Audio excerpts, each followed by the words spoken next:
الحمد للہ رب العالمین والصلاة والسلام علی سید المرسلین۔ قرآن حکیم کلاس میں آج ہم انشاءاللہ سورۃ المائدہ کی آیت نمبر 93 تا 95 کو سمجھیں گے۔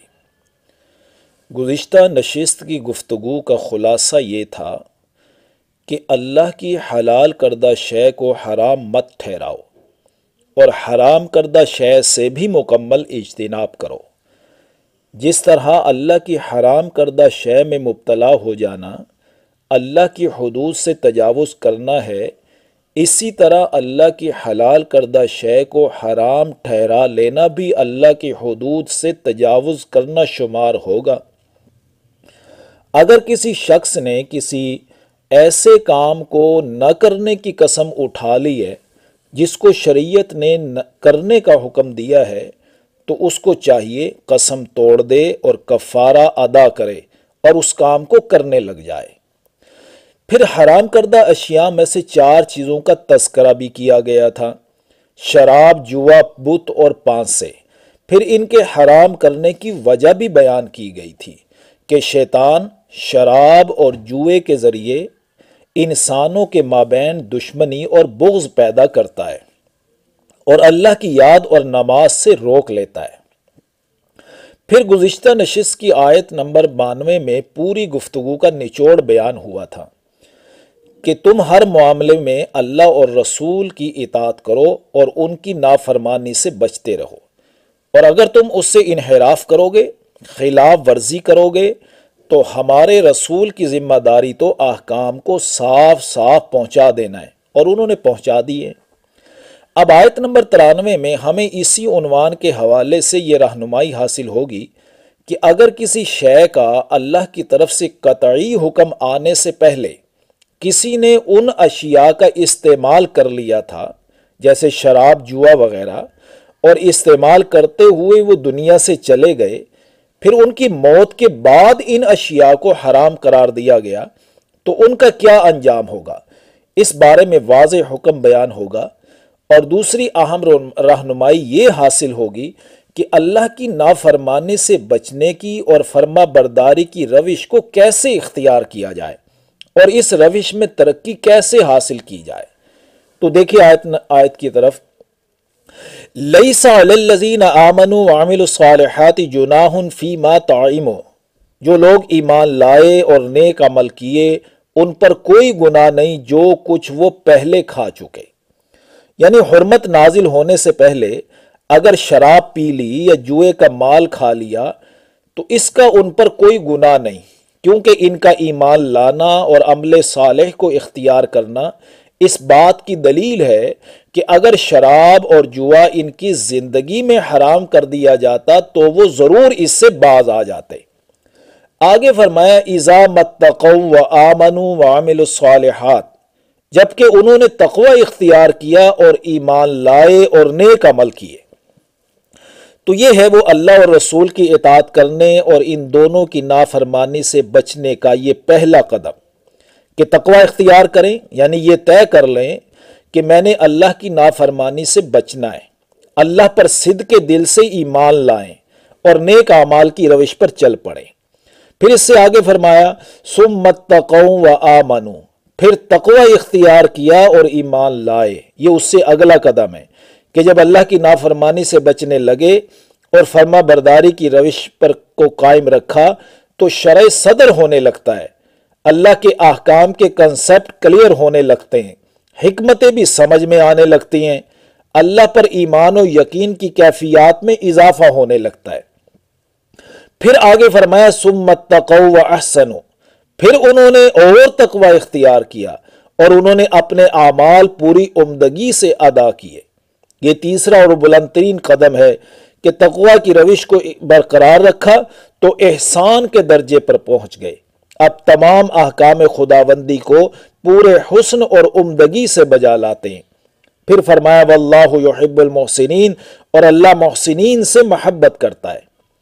تو حدیث جبرائیل میں یہ تینوں درجے بیان ہوئے ہیں: اسلام، ایمان، احسان۔ یعنی جب انسان اسلام قبول کرتا ہے تو وہ اسلامی قوانین کے تحت زندگی گزارنے کا فیصلہ کرتا ہے، جب اس روش پر چل پڑتا ہے تو ایمان قلب کی گہرائیوں میں اترنے لگتا ہے، اللہ سے تعلق مضبوط ہونے لگتا ہے، اللہ کے احکام کی حکمتیں بھی سمجھ میں آنے لگتی ہیں، پھر اس پر ہمیشگی اختیار کرنے کی وجہ سے احسان کا درجہ حاصل ہوتا ہے کہ پھر وہ ہر حکم کی بجا آوری پورے حسن اور عمدگی سے انجام دینے لگ جاتا ہے۔ اللہ تعالی ہم کو بھی سب کو یہ درجہ عطا فرمائے۔ اچھا، یہیں پر تصویر کا دوسرا رخ بھی سمجھ لیں جو اسی سورت کی آیت نمبر 71 میں ہم پڑھ چکے ہیں کہ لوگ اللہ کی کتاب کو مضبوطی سے تھامنے کا عہد تو کرتے ہیں لیکن پھر اس کے احکام کی خلاف ورزی کرتے ہیں۔ پھر جب اس روش پر چل پڑتے ہیں تو صرف خود خلاف ورزی نہیں کرتے بلکہ پھر مخالفت کرتے ہیں، پھر ان کو مہلت ملی رہتی ہے، یعنی زندگی اور زندگی کے نعمتوں کا تسلسل برقرار رہتا ہے، تو یہ نافرمانی اور سرکشی میں مزید بڑھتے جاتے ہیں۔ یہی بات آیت 71 میں بیان ہوئی کہ فَعَمُوا وَسَمُّوا، پھر ثُمَّ عَمُوا وَسَمُّوا۔ تو انسان جس راستے پر بھی قدم رکھتا ہے اور ہمیشگی اختیار کرتا ہے تو وہ اسی راستے پر بڑھتا چلا جاتا ہے۔ اب یہ فیصلہ انسان نے کرنا ہے کہ وہ ہدایت کے راستے کو اختیار کرے یا گمراہی کے راستے پر چلے۔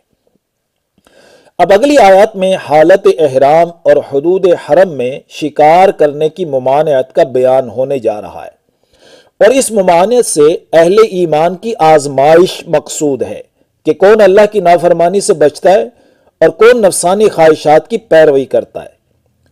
دیکھیے آیت کو، یا ایھا الذین آمنوا لیبلونکم اللہ بشیء من الصید، اے ایمان والو، اللہ تعالی لازماً تمہاری آزمائش کرے گا کسی ایسے شکار کے ذریعے تنالہ ایدیکم ورماحکم، جن تک تمہارے ہاتھ اور تمہارے نیزے پہنچتے ہوں گے، یعنی وہ تمہاری دسترس میں ہوں گے۔ یعنی حالت احرام میں یا حدود حرم میں شکار کرنے کو حرام قرار دے کر تمہاری آزمائش کرے گا، کون حکم کی پابندی کرتا ہے، کون خلاف ورزی کرتا ہے، اور وہ شکار تمہاری دسترس میں بھی ہوں گے کہ چاہو تو بآسانی شکار کر لو۔ یہاں بشیء کی تنوین تحقیر کے لیے ہے، یعنی یہ کوئی اتنی بڑی ممانعت نہیں ہے کہ تمہارے پاؤں ڈگمگا جائیں۔ اس میں نہ مال خرچ کرنے کا امتحان ہے اور نہ ہی جان دینے کا۔ جب انسان اس معمولی ممانعت سے بھی خود کو نہ روک سکے تو ان چیزوں سے بھلا کیسے روکے گا جس کی طرف مکمل طبعی میلان ہوتا ہے۔ بہرحال حالت احرام میں شکار کرنے کی ممانعت نازل ہوئی، لِيَعْلَمَ اللَّهُ مَنْ يَخَافُهُ بِالْغَيْبِ، تاکہ اللہ ظاہری طور پر بھی معلوم کر لے کہ کون ہے جو اس سے بن دیکھے ڈرتا ہے، ورنہ دن قیامت اللہ کے سامنے پیش ہوں گے، پھر تو ہر کوئی ڈرے گا، پھر کس کی مجال ہوگی کہ نافرمانی کر سکے۔ فَمَنِ اعْتَدَى بَعْدَ ذَلِكَ، اس ممانعت کے بعد اب جو شخص بھی زیادتی کرے گا، یعنی منع کرنے کے باوجود حالت احرام یا حدود حرم میں شکار کر لے گا، تو فَلَهُ عَذَابٌ عَلِيمٌ، تو اس کے لیے دردناک عذاب ہوگا۔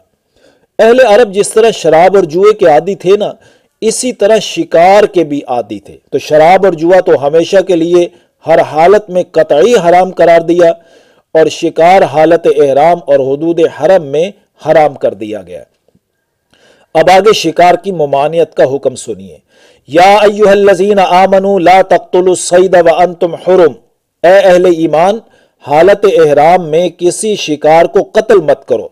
اس کا تذکرہ اسی سورت کی پہلی آیت میں بھی ہو چکا ہے، اور اگر کسی نے شکار کو قتل کر دیا تو اس کا کفارہ کیا ہوگا وہ آگے سنیے، وَمَنْ قَتَلَهُ مِنْكُمْ مُتَعَمِّدًا فَجَزَاءٌ مِثْلُ مَا قَتَلَ مِنَ النَّعْمِ، اور تم میں سے جس نے شکار کو قتل کر دیا جان بوجھ کر تو اس پر بدلہ دینا واجب ہے اس جانور کے برابر جو اس نے قتل کیا ہے۔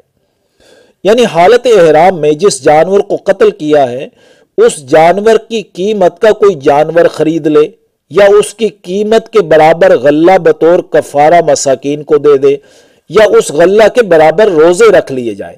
برابری کی صورت یہ ہوگی کہ ہر مسکین کے حصے کے بدلے ایک روزہ رکھ لیا جائے، اور ہر مسکین کا حصہ ایک صدقہ فطر کے مساوی ہوتا ہے۔ تو بہرحال فرمایا جو شکار کو قتل کرے تو اس جانور کی مثل بدلہ دینا واجب ہے۔ یحکم بہ ذوا عدل منکم، تو تم میں سے 2 معتبر شخص اس کا فیصلہ کریں گے، یعنی جانور کی قیمت کا تخمینہ تم میں سے 2 وہ شخص کریں گے جو دینداری اور تجربہ اور بصیرت میں قابل اعتبار ہوں، وہ فیصلہ کر دیں۔ ہدیم بالغ الکعبۃ، یہ بطور نظر کے خانہ کعبہ تک پہنچایا جائے، یعنی اگر تخمینہ لگا کر اتنی قیمت کا جانور خریدا ہے تو اس کے لیے شرط ہے کہ اس کو حدود حرم تک پہنچایا جائے۔ او کفارۃ طعام مساکین، یا اس قیمت کا غلہ بطور کفارہ مساکین کو دیا جائے۔ او عدل ذالک صیاما، یا اس کے برابر روزے رکھے جائیں۔ یہ کفارہ کیوں مقرر کیا گیا؟ لیذوق وبال امرہ، فرمایا تاکہ مجرم اپنے کیے کی سزا چکھے، یعنی فعل کا برا نتیجہ۔ عفا اللہ عما سلف، اللہ نے اس کو تو معاف کر دیا جو پہلے ہو چکا ہے، یعنی ممانعت نازل ہونے سے پہلے جو حالت احرام میں شکار کیے اللہ نے ان کو معاف کر دیا ہے۔ ومن عاد فینتقم اللہ منہ، اور جو کوئی پھر ایسی حرکت کرے گا تو اللہ اس سے اس کا انتقام لے گا، یعنی سزا دے گا۔ توبہ استغفار کر لے وہ الگ بات ہے، اللہ بخشنے والا ہے، مہربان ہے، لیکن ادروائز واللہ عزیز ذو انتقام، اور اللہ زبردست ہے، انتقام لینے والا ہے، یعنی جو نافرمانی پر جمع رہے گا وہ پکڑ سے بچ نہیں پائے گا۔ تو اللہ تعالی ہمیں ہر اس کام سے رک جانے کی توفیق عطا فرمائے جو اس ذات نے منع فرما دی ہیں۔ آمین یا رب العالمین۔